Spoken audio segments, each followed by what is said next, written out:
Muy buenas tardes. Martes 24 de mayo del 2022. Bienvenidos a otra edición más de su programa El Búnker de América.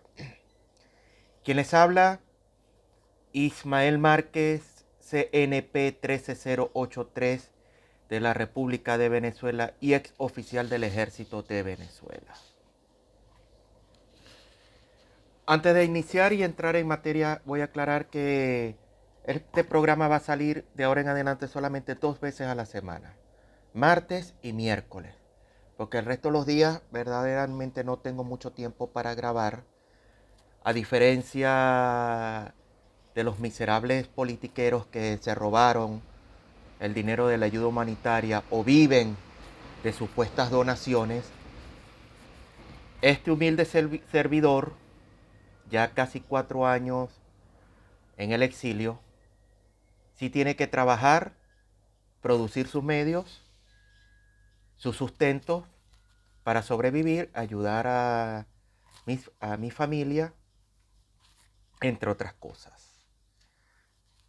Así que vamos a tratar de sintetizar y concretar, como dice en la carrera del periodismo, ser preciso, directo y conciso.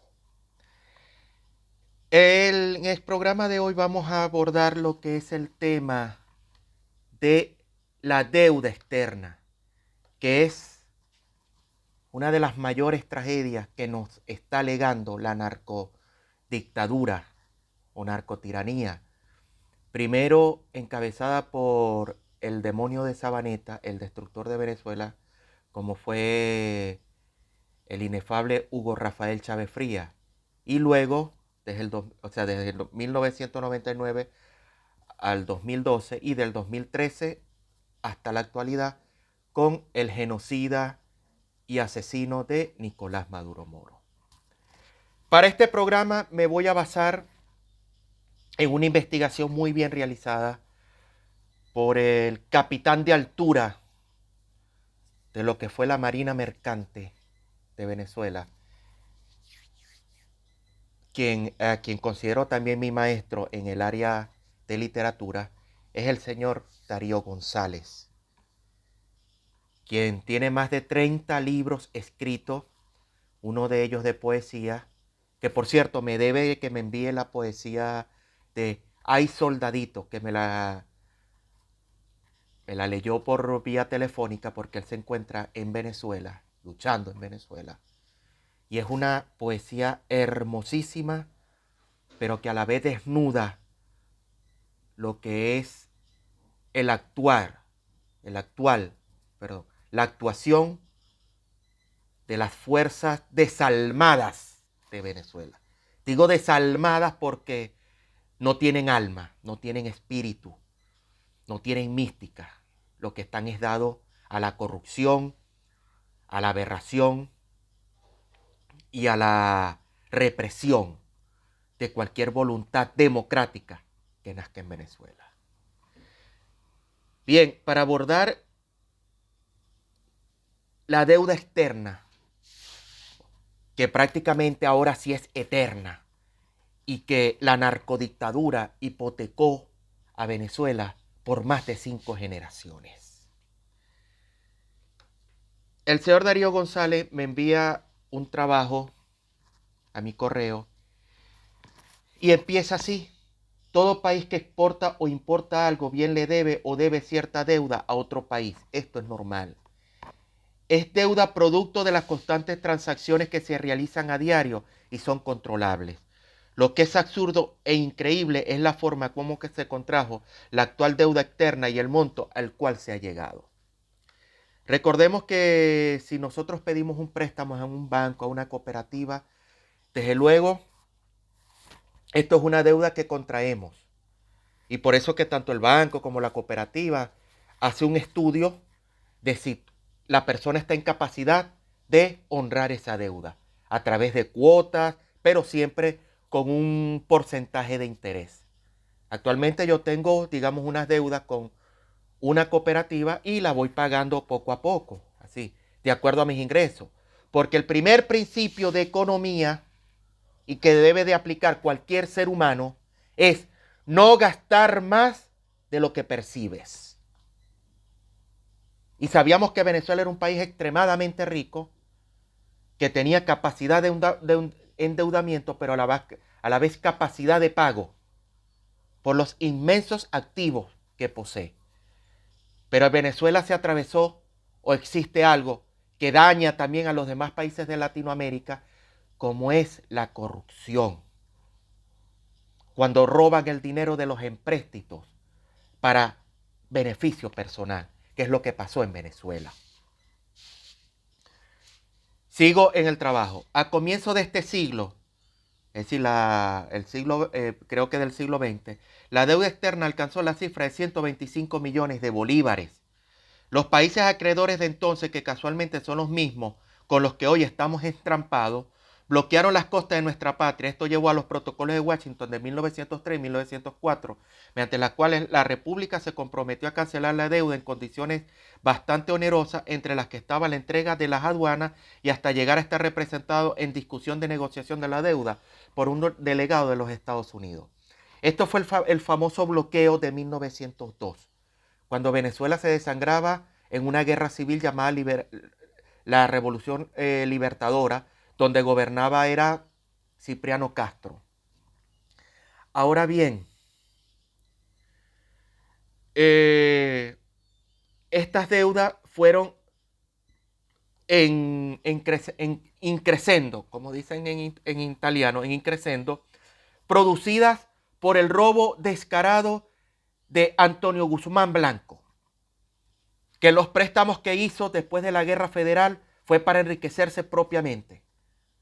Y cuando exigieron el pago de estas deudas en el año 1902, y Venezuela y Cipriano Castro se negó a reconocer dichas deudas, se dio el bloqueo naval, que bloquearon las costas de La Guaira, frente al puerto de La Guaira, y las costas de Maracaibo, frente al castillo de San Carlos. E incluso hay un episodio muy interesante, que el acorazado alemán, del Imperio Alemán en ese momento, el Viñeta, comenzó a bombardear el castillo de San Carlos, que estaba al mando de un coronel Chopo de Piedra, por así decirlo, porque no tenía estudios militares, pero era de la confianza de Castro. Y cuando se acercó mucho el Viñeta, confiado de que Venezuela no tenía artillería para responder a semejante poderío naval, cuando se acercó demasiado, este coronel venezolano ordenó abrir fuego con el cañón que tenían, el único cañón que había en el castillo San Carlos, y le causó serios daños al Viñeta, quien se tuvo que alejar. En ese momento el coronel dijo, palabras textuales: no joda, a nosotros no nos joden fácilmente. Valga la redundancia. Que fue una muestra de poder, de valentía y de gallardía de un militar venezolano. Bien, dice, sin embargo, desde 1902 hasta 1903, Venezuela fue cancelando todos los compromisos de esta deuda, terminándola de pagar el dictador, y yo digo mi general, Juan Vicente Gómez, con motivo de la conmemoración del centenario de la muerte del Libertador. Mi general Juan Vicente Gómez, quien gobernó desde 1906 hasta 1935, que fallece en Maracay, fue el único que pagó la deuda externa, el único quien ha honrado ese compromiso. Pero a la caída de Pérez Jiménez, la deuda externa heredada de tan aprobiosa dictadura era 0 bolívares. Es decir, mi general Marcos Pérez Jiménez no dejó deuda. No dejó deuda porque lo que endeudó tanto Minangarita como López Contreras, posteriormente el gobierno de los Adecos, con Rómulo Betancourt, durante la mal llamada Revolución de Octubre, posteriormente el gobierno de Rómulo Gallego y después de mi teniente coronel Carlos Delgado Chalbó, adquirieron unas deudas, pero mi general Marcos Pérez Jiménez también las canceló, porque no eran muy altas. ¿Cuándo comienza el problema? cuando viene el periodo de la democracia representativa, a partir de 1958, del derrocamiento de mi general Marcos Pérez Jiménez, que comienza con unos empréstitos de 200 millones de dólares para cubrir las obligaciones de la Junta Patriótica. Este préstamo fue conocido como empréstito Mayobre. A final del primer gobierno de Caldera, en el año 73, la deuda externa pública ya era de 900 millones de dólares, siendo el presupuesto nacional de 14.000 millones de bolívares y el país percibía por concepto de exportaciones solo 3.500 millones de dólares, ya que el precio del barril del petróleo no pasaba de 4 dólares. Sin embargo, se podía pagar la mitad. Así. O decir, como llama, amortiguar la deuda. Ese es un término, amortiguar la deuda. En 1974, durante el gobierno de Carlos Andrés Pérez, los precios del barril del petróleo ascienden de 4 dólares a más de 12 dólares y el país pasa a recibir alrededor de 11.000 millones de dólares anuales por exportaciones. El primer presupuesto que se asigna a CAC triplica el último de Caldera, es decir, a 42.000 millones de bolívares, para un país con igual población y las mismas necesidades. Aquí comienza la nefasta historia del despilfarro y del derroche. Eso es lo que llamaron la Venezuela Saudita. Entró mucho dinero. Este flujo inmenso de petrodólares conlleva a este presidente Saltarín a crear el Fondo de Inversiones de Venezuela, cuyo objetivo principal era mantener colocado en el exterior una parte considerable del excedente financiero hasta tanto fuera requerido el programa de inversión en las empresas del Estado. Es decir, invertir, ahí fue que se invirtió en SIGO, monómero, en adquirir, digamos, hacer inversiones en el extranjero. Okay. A partir del 27 de noviembre del 75, en la forma más irresponsable y alegre, se formuló un plan de endeudamiento por 65.000 millones de bolívares, que a la tasa de 4.30 representa exactamente la cantidad de 15.116 millones de dólares. Este día debería recordarse anualmente como el más triste y lóbrego de la historia contemporánea de Venezuela, ya que fue el día de las nuevas cadenas y la gran traición. Imagínense, de 900 millones de dólares pasamos a deber 15.116 millones de dólares en ese momento. No valieron las advertencias, sigue diciendo el señor González, no valieron las advertencias de Juan Pablo Pérez Alfonso, quien es el padre de López, quien auguró que el dinero proveniente del endeudamiento externo sufriría la misma suerte que el proveniente de los aumentos del barril del petróleo y llamó al quinto plan de la nación plan de la destrucción nacional. En este periodo, CAC le entró al país, además del endeudamiento externo, una cantidad aproximadamente de 60.000 millones de dólares proveniente del aumento de los precios del petróleo.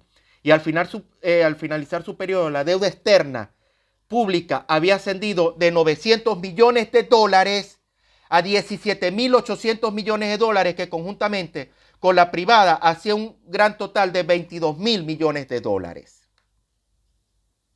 Cuando Luis Herrera recibe el gobierno, dijo muy ceremoniosamente en la toma de posesión que recibiría un país hipotecado, pero en vez de reparar el daño ocasionado por su antecesor, agravó más la situación duplicando el presupuesto, derrochando dinero a manos llenas y llevando la deuda externa pública a 27.000 millones de dólares. Estamos hablando del gobierno de Luis Herrera Campi, quien devaluó el bolívar, que se conoció como el Viernes Negro. Conjuntamente con la deuda privada sumaban un total para 1983 de 35.000 millones de dólares. Estos dos dinosaurios de escaso cerebro, dice el señor González, tanto de Caldera como de Carlos Andrés Pérez y Camping, uno de AD y el otro de Copey, no supieron aprovechar los ingresos del petróleo y tampoco, incluso Venezuela tenía capacidad de pago, pero la irresponsabilidad en los manejos de los fondos públicos llevó a esto. Todo esto se hizo a espaldas del pueblo y cuando estalló el Viernes Negro, todos ignorábamos que el país estuviese hipotecado. Todos menos los corruptos, quienes cambiaron bolívares por dólares y propiciaron la fuga masiva de capitales al extranjero, por ende la devaluación sucesiva de nuestra moneda. En este momento es que comenzó la muerte del bolívar. Luego sufrimos los desafueros de Jaime Lucinchi, quien después de haber firmado un convenio de refinanciamiento al que calificó como el mejor del mundo, dijo desvergonzadamente que lo habían engañado. Claro, Estaba pasado de palo como cosa rara. El endeudamiento de dicho convenio trataba a Venezuela como un ente privado y comercial y no como un Estado libre y soberano, como versaba en la Constitución Nacional del 61. Además de una de las cláusulas obligaba a nuestro país a someterse humilladamente a los tribunales en Nueva York, lo cual no constituía otra cosa que una conspiración abierta y desacerada contra nuestra soberanía nacional. Ahora, estoy hablando de todo esto, pero quiero llegar a lo que es, cuáles son las consecuencias del endeudamiento externo. Imposibilidad de obtener nuevos créditos, imposición de duras condiciones por parte de los acreedores, crecimiento desbocado de la inflación, lo cual hace más difícil aún pagar la deuda. La magnitud de la deuda conlleva al país a un capital de empobrecimiento, a una espiral de empobrecimiento.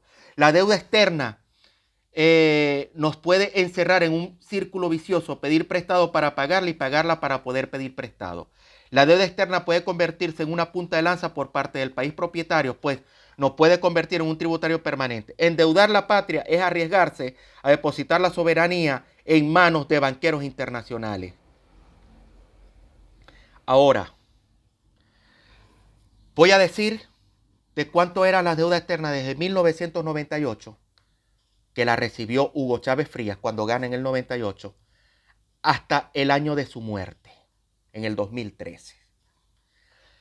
En el año 1998, Venezuela tenía una deuda de 35.087 millones de dólares. Para el 99, esa deuda era de 37.016 millones de dólares. Para el año 2000, la deuda bajó un poco a 36.437 millones de dólares. Para el 2001 volvió a bajar a 35.398 millones de dólares. Para el 2002 subió ligeramente a 35.460 millones de dólares. Para el año 2003 sí tuvo un disparo de 40.456 millones de dólares. Para el año 2004, Venezuela ya tenía una deuda de 43.679 millones de dólares. Para el 2005, la baja un poco y se ubica en 46.427 millones de dólares. Para el 2006, la deuda la vuelven a bajar 2 dígitos más a 44.952 millones de dólares. Para el 2007 vuelve a tener un repunte de 52.949 millones.